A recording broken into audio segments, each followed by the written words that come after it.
Nobody on the porch.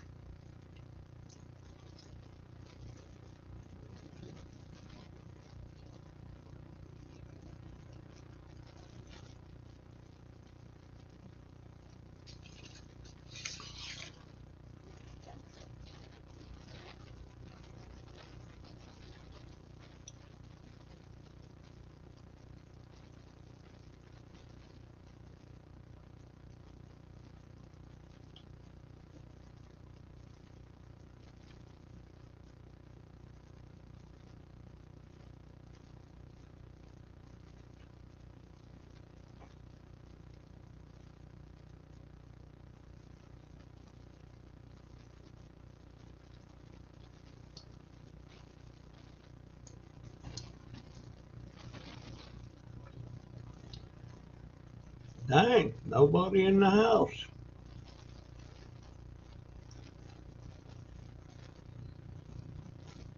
I reckon I'm live. Yeah.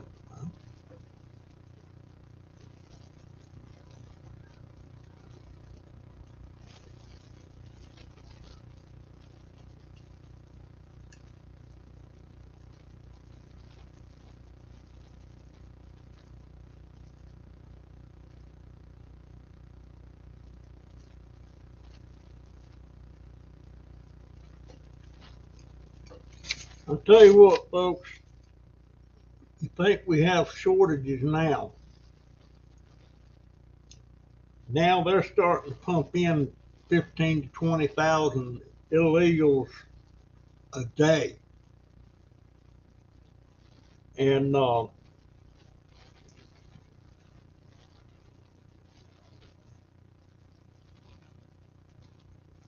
when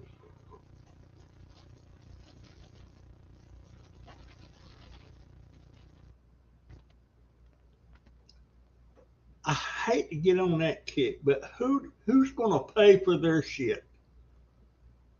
I'll tell you who. Us. You bet on up to 20,000 a day, over 100,000 a week. That means in 10 weeks you brought in $1 million. Yeah, who's going to pay for their stuff? We are. And don't you forget it. And then there, talk about shortages. There'll be shortages of a lot of things. Shortages of housing, shortage of groceries, short of medical care, short of money that the government's going to have to keep printing. That's who's going to pay for it. Us, me. Well, not me, because I'm not paying any taxes now. But if you're working, you're paying taxes. Most of you anyway. Unless you're working under the table. It's a dang shame. Why do we let these people in? The countries they're coming from, they're glad, man. It's less they have to take care of. But you know what? I ain't got nobody in the house, and it's been over 5 minutes. What about that? I'll wait. I'll wait 20 minutes because my videos have to be at least 20 minutes long for me to be able to put ads on it. So I can keep yapping about stuff that you may or may not find interesting. What's that all about? Check tomorrow's forecast. Not the least bit interested. Let me get rid of that.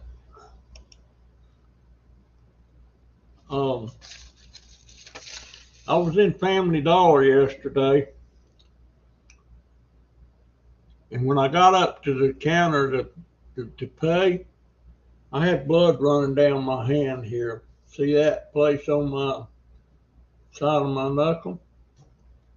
I mean, I was bleeding like a stuck hog, and I don't know for the life of me what I had to hit that on something while I was in there because it wasn't like that when I went in there. But I was bleeding like a stuck hog.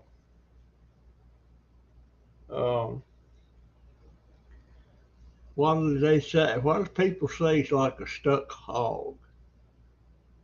I mean, you can stick anybody or anything living and it's going to bleed. So why do you say I was bleeding? Why don't you say I was bleeding like a stuck person or a stuck hog? I've seen hogs bleed. The first thing they do when they shoot them is they cut their throat. When they kill them, they cut the throat and they let them lay there and bleed out. And my grandma, every Sunday she'd kill, if she had company over, she would kill 2 chickens. And the way her method of killing them, she would wring their neck, grab them by the head and wring them like that, and that break their neck. Then she'd leave them on the ground, they'd flop around till they died. Then she got a hatchet and chopped off the head and hung them up, let them bleed out. And I don't believe if I saw that now, if I was standing right there watching that, I don't believe I could eat that chicken, but I sure eat that chicken at Sunday dinner. What was left anyway, the kids had to eat last. Kids had to eat last. When the adults were done, we got to eat. A lot of people said that wasn't right, but that's the way it was at Grandma's house. But yeah, she slaughtered them chickens on Sunday morning. But I didn't pay no attention to it back then. I mean, that's just the way it was, you know. And I know some people, I'm not going to call them by name, but it was in-law people. I don't know. I never knowed any of the Pearson family that did that. But they would have dogs, and they were hounds, and they didn't have a drop of dog food in the house. The dogs got leftovers. All the leftovers, all vegetables, the dogs would eat anything you throwed out there. And sometimes when they thought they had too many dogs,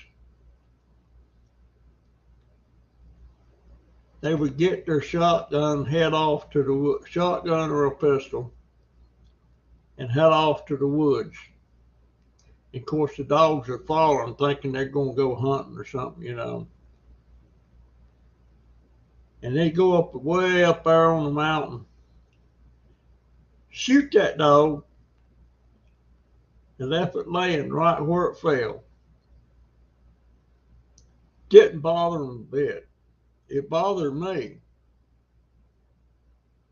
And I'll tell you what, if they ever got caught doing it, they'd be in a heap of trouble. I had this one brother-in-law, he was always the one that had to go do that. He was the youngest one. Didn't bother him though. I couldn't do it. No way. I would see an animal hurt. And like I had a dog one time, it was a chow. And she got hit by a car. And the humane thing we would have done would just shoot her. Unless you're going to take her to the vet. But I think she was beyond that. And I had to go get my next door neighbor to come over and shooter. I couldn't do it. I couldn't bring myself to do it. It's just the way I am, folks. I wouldn't make a good robber or a good bad guy. It's not in me to be like that. Which makes me remember back when I was 13 or 14. All the people at school thought I was a bad, tough, rough guy. They thought I was a mean sucker, and I wasn't. And now there was a couple of times I bullied a couple of these boys, especially just one, and I have regretted that all my life. I wish that his name was John Richard. And I'd just go over and punch that boy or knee him or anything just to do it. And I immediately after that, I really felt bad about it. And I had a chance to apologize to him and everything. Me and him could have been friends. But I didn't do it. I sure wished I could talk to him now. He'd be about my age. He'd be up around 80, 81, something like that. And I still ain't got nobody in the house. What is going on with that? My Wi-Fi's working. I'm live. Anyhow. But yeah, they thought I was a bad dude. And of course, I got in a couple of fights one time, and in one of them fights, I found out I wasn't such a bad dude. I got my butt kicked. And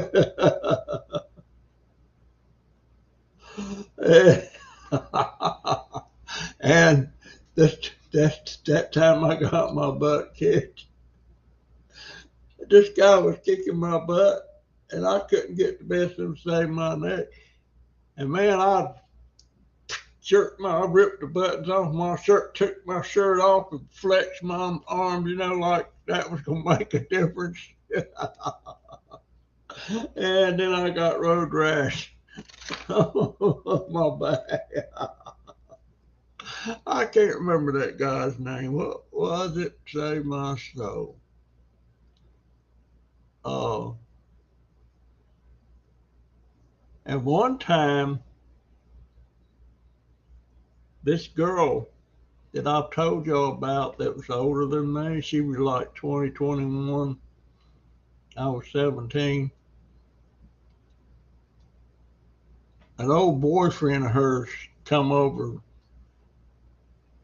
trying to get her to go out with him again, and she wouldn't do it. And she told him to leave and all that, and he wouldn't leave. And I heard him yapping out there, and I come out there, and he grabbed her by the arm and tried to make her go in his car and all this stuff. And now I'm just 17. This guy's like 25, 26, 27, big guy. Trying to remember, it was at Hurl. I can't remember. He had a beautiful 57 Ford Fairlane 2-door, yellow and brown. Beautiful car. And I come over and I pushed him away from her and told him he needed to leave now. And we was arguing. He started to come after me, and I don't know what I was doing with a beer can opener. But I had a beer can, and it's got a little sharp point on one end. I don't know if you open can stuff with it, make a hole. And he come after me, and I took a swipe at him, and it cut him across the chest, his shirt. And it might have got hung a little meat on it too at the same time. And he backed off and he said, "What the hell do you want?" And I said, "I got what I want. Come on, Gail." He left. He left. He didn't want nothing to do with that can opener. And I'd have used it on him too. If you'd have come on, he's a lot bigger than I was. What the hell do you want? I got what I want. And at that time, me and Gail was, we was like boyfriend and girlfriend, and she's the one that when she got pregnant, she wanted to have an abortion, and I didn't want no part of it. I wanted that was going to be my kid, and I wanted it. And that's when we was arguing about it, and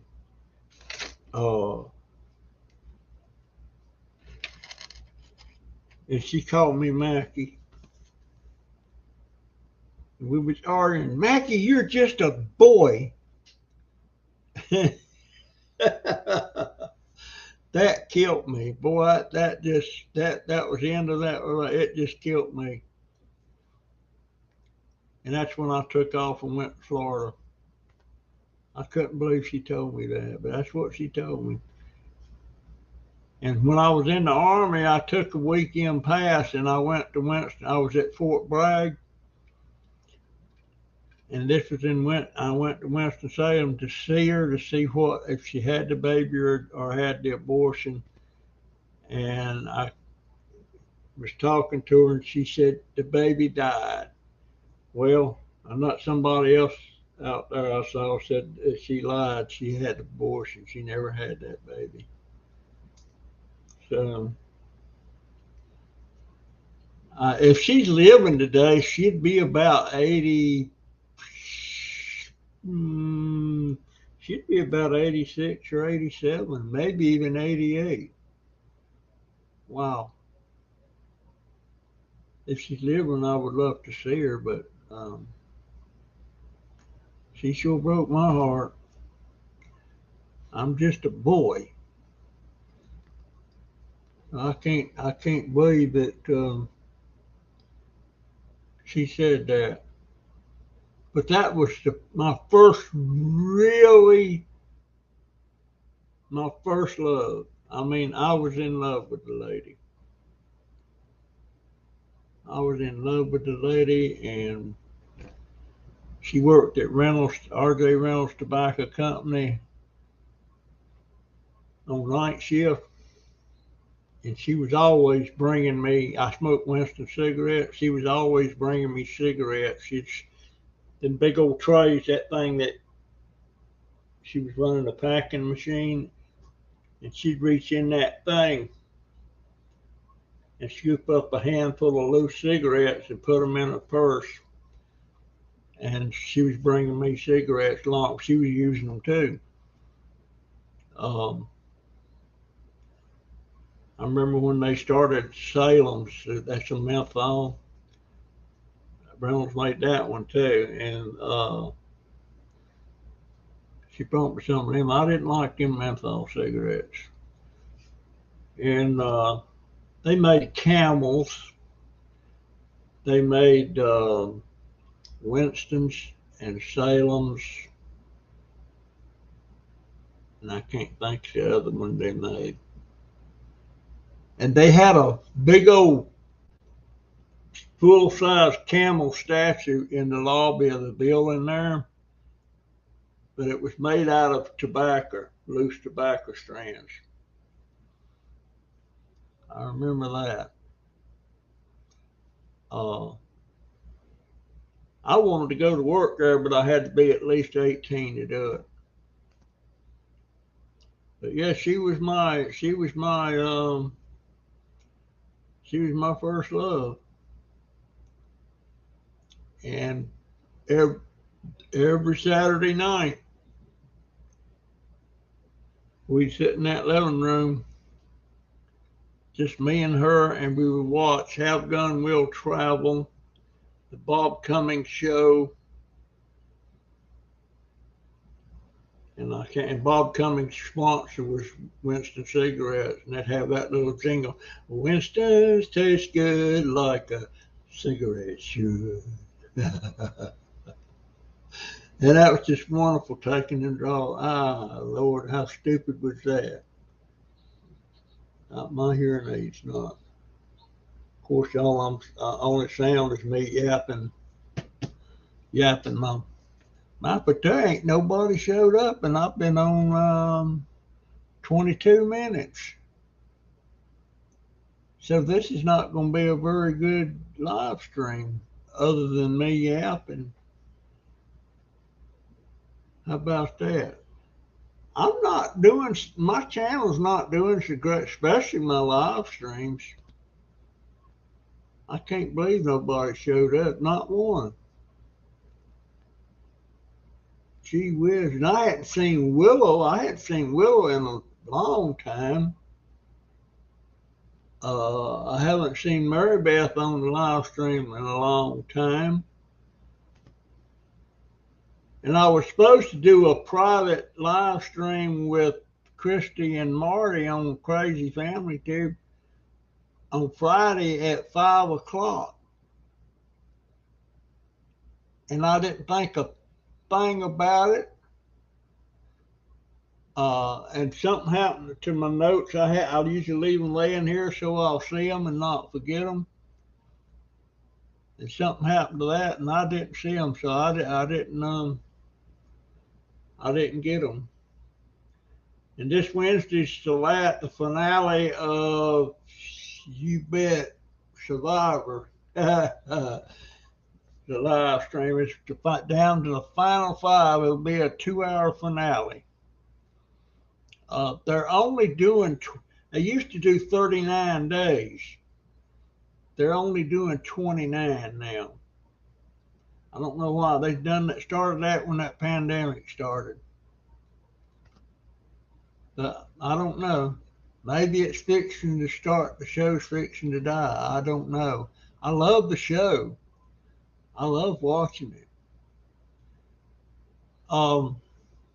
What have I got on the agenda tomorrow? I've got several things I need to do tomorrow. I'm still trying. You know what? I clean up, and then I turn right around and make messes again. And I think the fact is, and I honestly believe this to be the truth, that my wife always cleaned up after me. I never had to, what's that on the end of my nose? There ain't no telling. I never had to clean up after myself. She always did that. And at work, I was in business for myself, and I signed the paychecks. And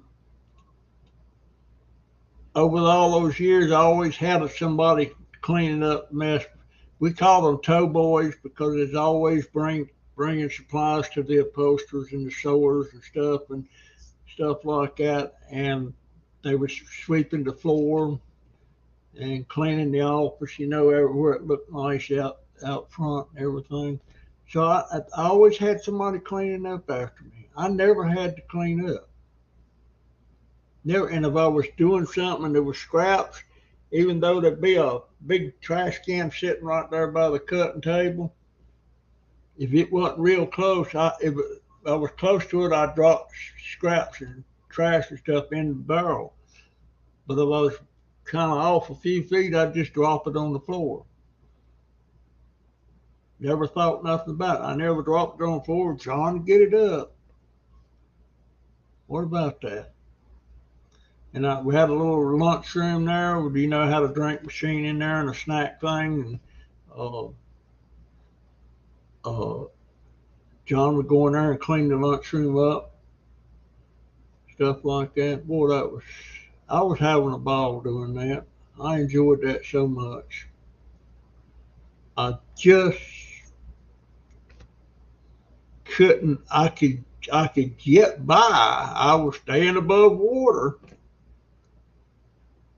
But even though I own that business, and even though one point in time there, my payroll was running around $10,000 a week, and but I was living paycheck to paycheck. I never had a big reserve. Sometimes I was coming up short because some of them customers of mine, it was one they would pay in 30 days or 90 days. So that meant something I delivered today, they would pay me, and they had to pay me right then, or it was so much. It was like a 5% or 10% discount if you paid on cash that day. And if you waited 15 days, it went up a little bit. In 30 days, if you didn't pay in 30 days, there was like a 10% charge or something. And a lot of them waited till the very last minute to pay. And sometimes I would get hold of some that would not pay, and I'd have to sue them. And maybe I would get it if I wanted, maybe I wouldn't. But no, I see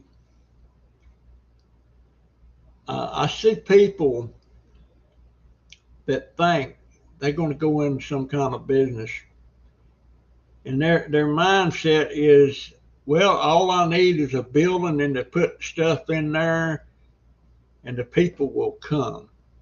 Well, not so. Not so. And I know two businesses is starting over there in that little shopping plaza where I go all the time, that where the laundromat's at.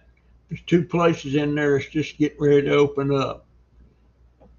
And I will guarantee you, almost guarantee you 100%, they are not going to make it.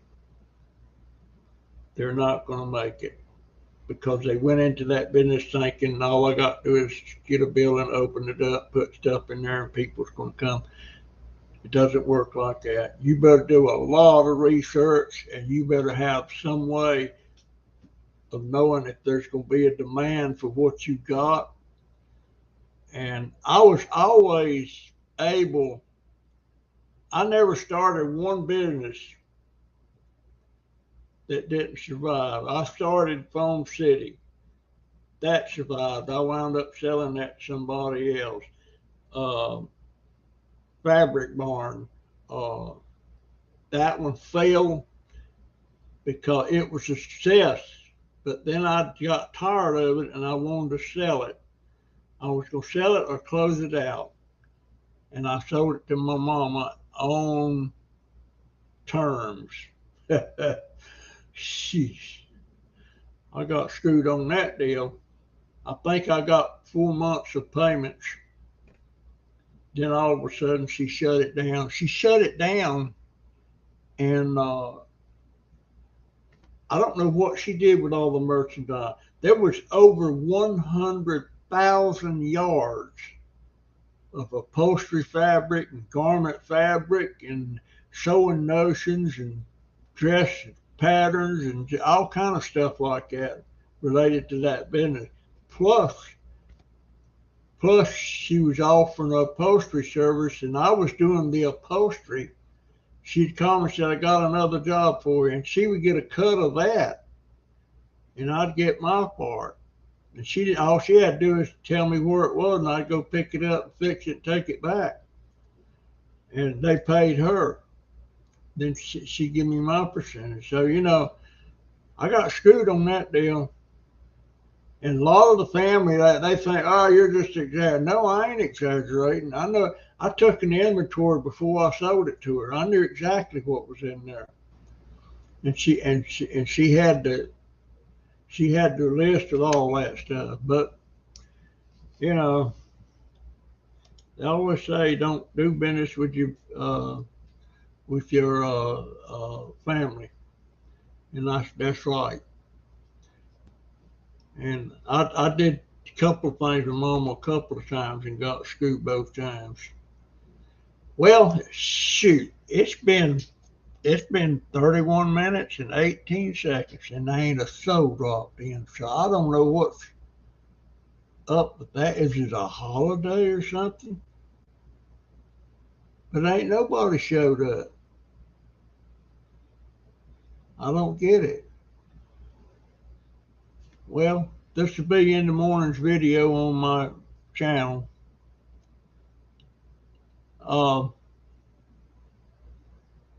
Okay, guys, that's gonna be my video for today, my live stream. So I'll see you in the next one. See ya. Now, how do I do? Let me do my. I gotta do my. I gotta do my I gotta do my this thing here.